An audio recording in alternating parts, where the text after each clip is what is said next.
Well, originally it was the Smith Family Cemetery was the name.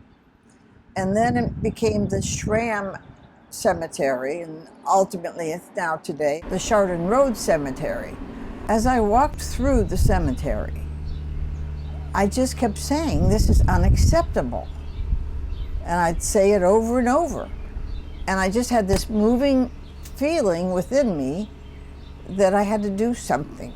I love America, and the people who came to this area of Willoughby Hills back in the late 1700s, to me, they're all heroes. It's not just the Revolutionary War soldier and his great-grandson, the Civil War soldier, because they endured such hardship, made such sacrifices, and what they did led to what we experience today, which is such a gift. Our freedom, our prosperity, our independence. It's because of them that we have this.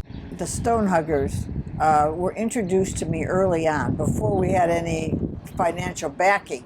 Helen, who was the original owner, she came right away, and we did the complete inventory, and then it was a game of waiting for money. And then I met Tim Hickey. Tim just took the ball and ran with it. He's a fundraising machine. And the group is made up of truly men who exemplify the name of their group.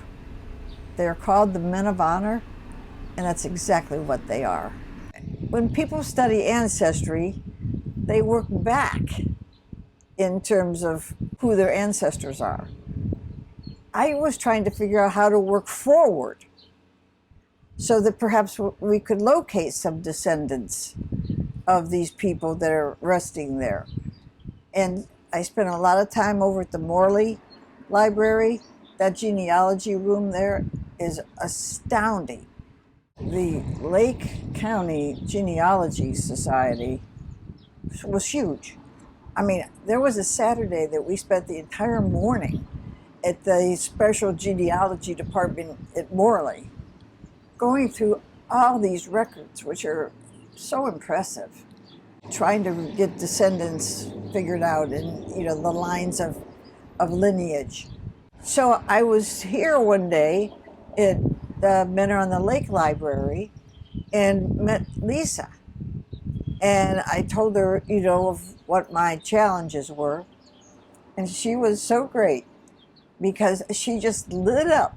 And she goes, I specialize in this. This is just what I love to do. I can help you.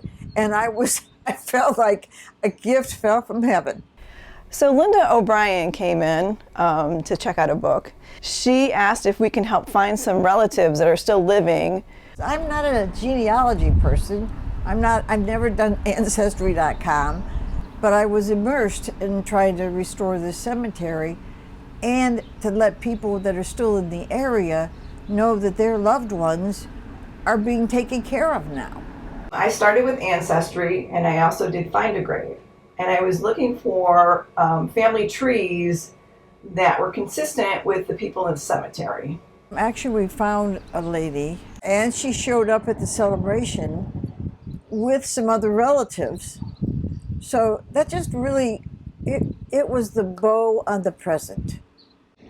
To have someone whose lineage really went back into that particular time, into those people that were resting there, I couldn't have asked for anything better.